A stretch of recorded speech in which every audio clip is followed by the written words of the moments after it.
Hey guys, it's Aurora. So here's what I'm coming to understand.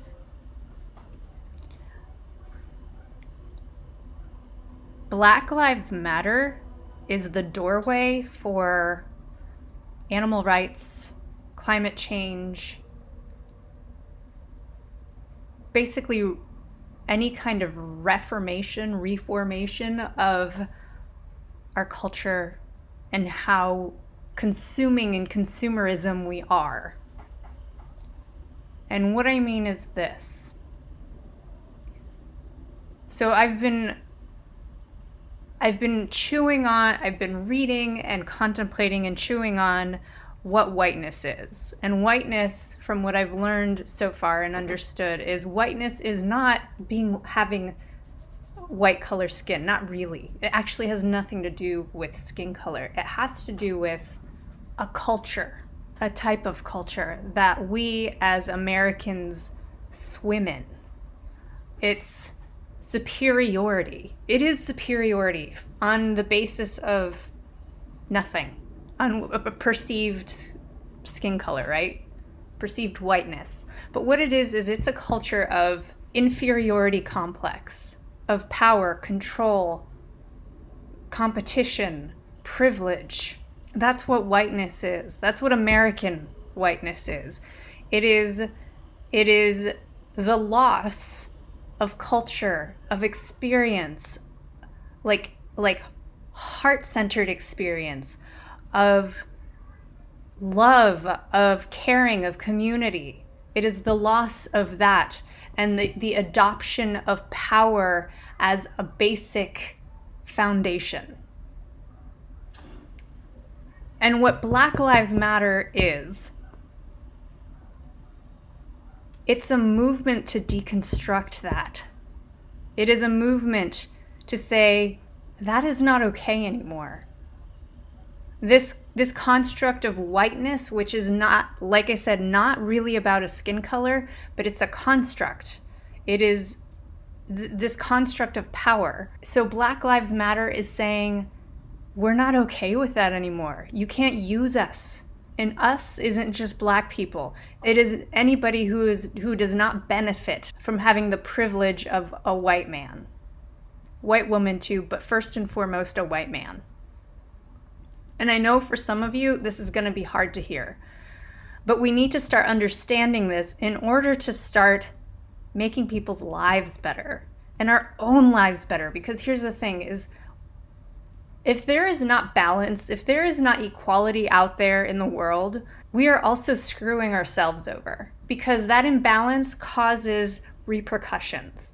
So right now, if you look at animal rights and agriculture and climate change, our earth is spinning out of control because we are using it and overpopulating it and causing carbon dioxide in the air, which is killing our earth, killing the ozone layer, because we are overbreeding and over-consuming too much meat, period.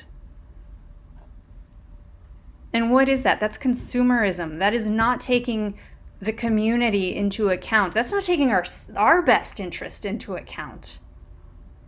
We're willing to screw up the environment and the planet that we live on, our host, our mother host, in order to satiate our egos. And what Black Lives Matter is doing is it's asking us to step back and say, hold on a second, something's not right here. And look at what's fueling that.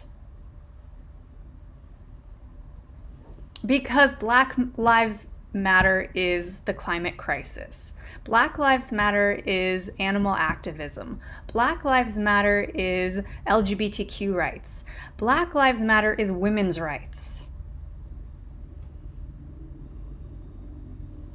It is just the umbrella term, the forefront of all of those things that we are using disrespectfully. So let's start looking at whiteness as not the color of our skin, but whiteness encompasses a culture of disrespect and superiority and power as privileged, benefiting humans with lighter skin tones, we have to start taking a look and asking ourselves the hard questions, which is, what are the alternatives to our lives right now? What are we willing to give up? And those are hard questions.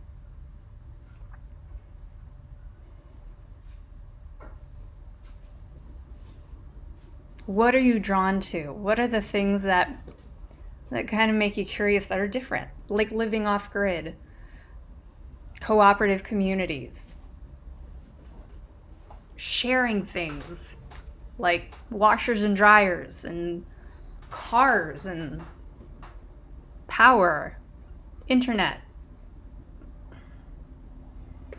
Could you do that? Could you live in a community instead of a single? I could. I love my space. I don't want to share it, but there are ways around that. But we have to start rethinking what we're doing and who we're being in this world. Because right now, we are not doing well. We are not respecting each other.